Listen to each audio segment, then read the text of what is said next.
काले धन को लेकर बचे बवाल में आज सुप्रीम कोर्ट को नामों की फेहरिस्त सौंप दी जाएगी। ये भी बता दें, दरअसल काले धन को लेकर पहली बार 2009 में ही राम जेठमलानी समेत देश की कई नामचीन हस्तियों ने एक पिटीशन फाइल की थी और उसमें जिक्र किया गया था कि टैक्स हेवन के तौर पर किस तरीके से काला धन बाहर ले जाकर जमा कर दिया जाता है और किस तरीके से देश को चूना लगाया जा रहा है।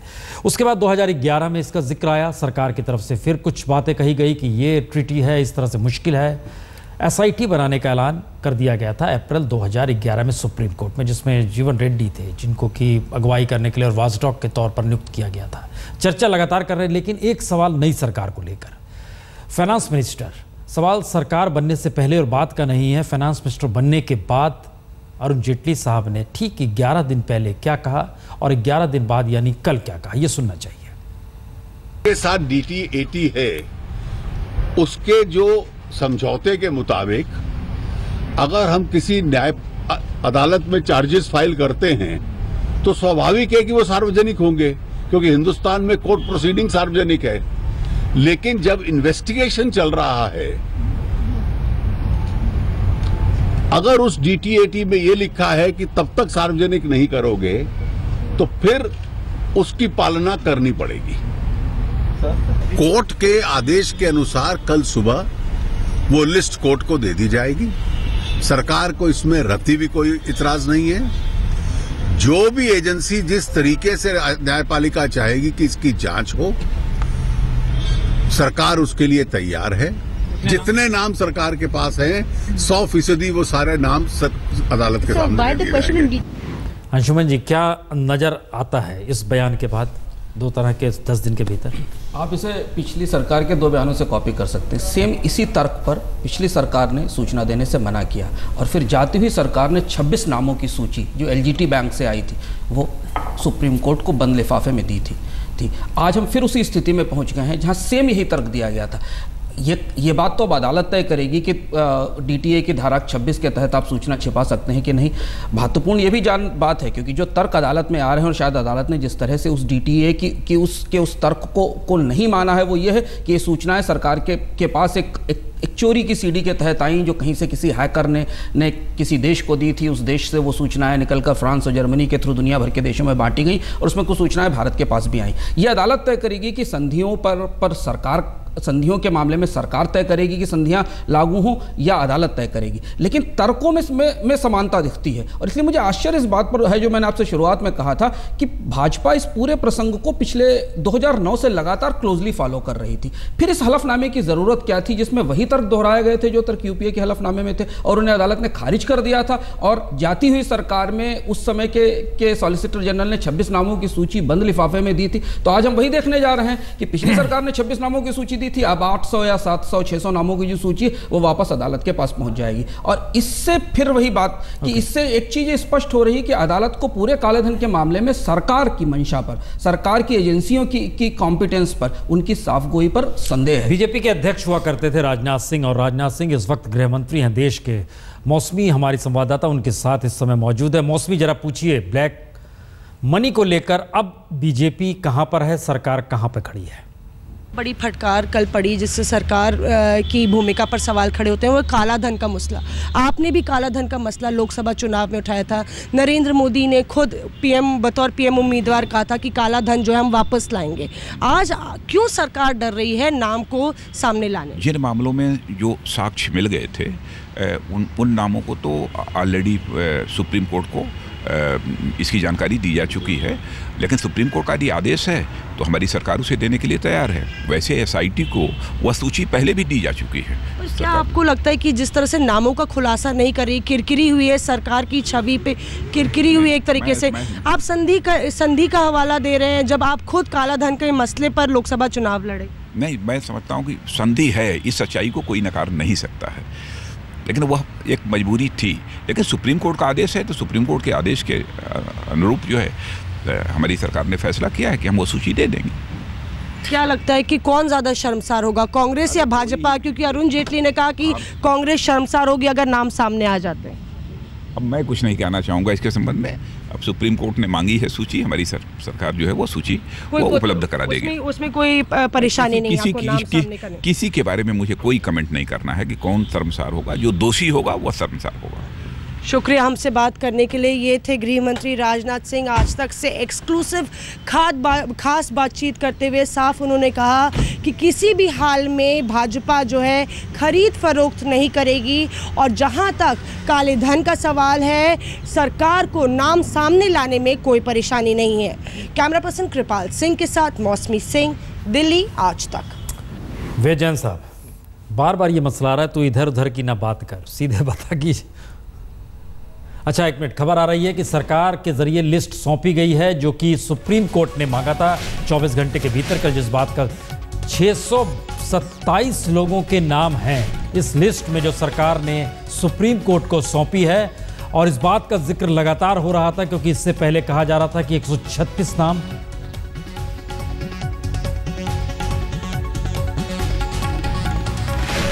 तो 627 लोगों के नामों का जिक्र इस लिस्ट में किया गया है। इससे पहले बात थी कि क्या वो 700 नाम होंगे जो कि सामने निकल कर आए थे, और इन सब के बीच अब ये बड़ी बात हो गई है कि अगर 627 लोगों के नाम भी सरकार के जरिए सुप्रीम कोर्ट में सौंपे जा चुके हैं, और सुप्रीम कोर्ट ने बाकायदा एक एसआईटी बनाई हुई है और खुद वो उसकी निगरानी कर रही है।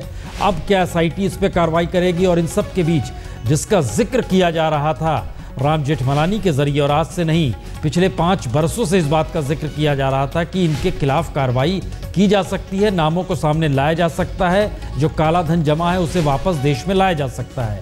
उसके तरीके कौन होंगे, अब इस दिशा में जाहिर है चर्चा शुरू भी होगी और सारी। लेकिन केंद्र ने 3 लिफाफे सुप्रीम कोर्ट को दिए हैं, और इन 3 लिफाफों में 627 लोगों के नाम हैं, और जो जानकारी आ रही है उसके मुताबिक नाम, बैंक अकाउंट नंबर और कई जगहों पर उसकी रकम का भी जिक्र किया गया है, जो कि सीलबंद लिफाफे में जिन नामों का जिक्र है उसके साथ तमाम जानकारी भी इसमें है। और उस जानकारी के मद्देनज़र ये बड़ा महत्वपूर्ण है कि सरकार लगातार इस बात का जिक्र कर रही थी कि हम जांच कर रहे हैं, और जांच करने के बाद ही इन नामों को आपको दे सकते हैं, क्योंकि आपकी कार्रवाई जो होती है, और खुद जिसका जिक्र फाइनेंस मिनिस्टर कर रहे थे, एक तरह से ट्रांसपेरेंट हो जाती है और वो चीज़ें पब्लिक डोमेन में बहुत जल्दी आ जाती है।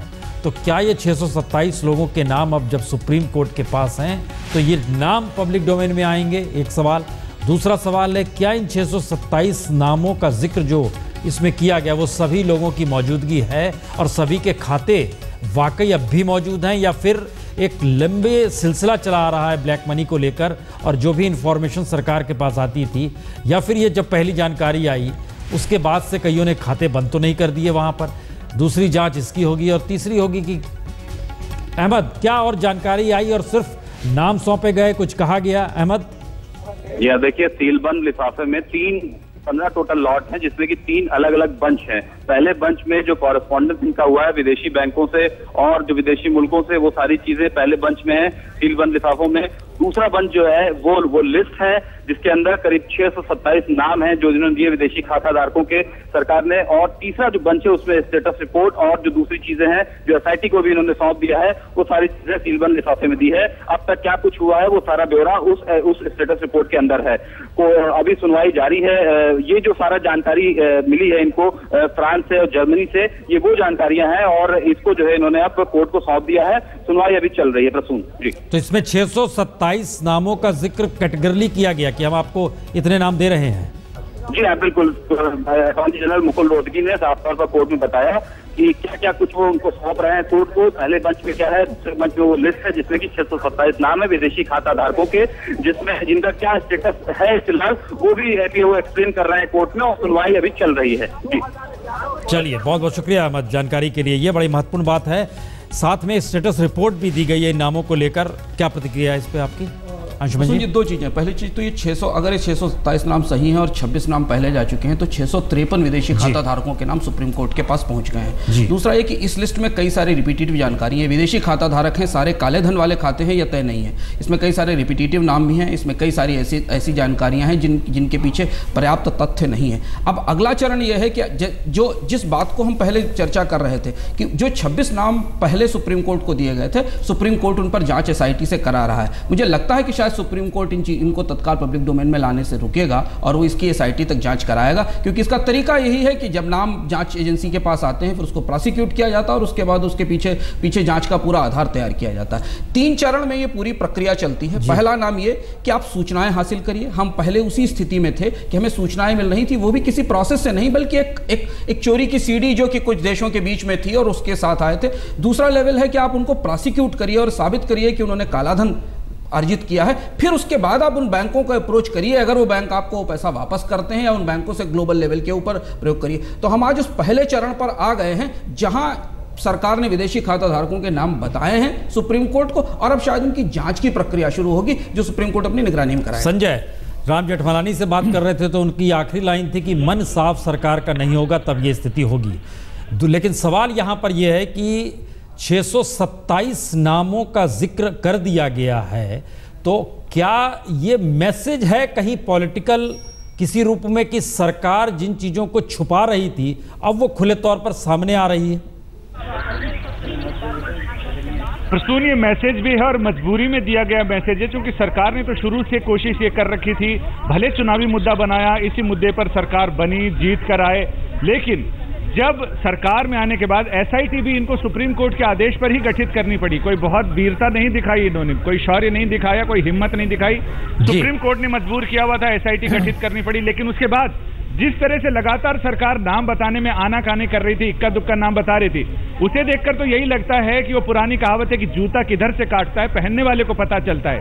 सरकार को अब जाकर पता चला कि आखिर जो मुद्दे बना रही थी जब अपने ऊपर बीतती है तो कैसा लगता है। लेकिन मजबूरी में ही सही, ये पहला चरण हुआ है।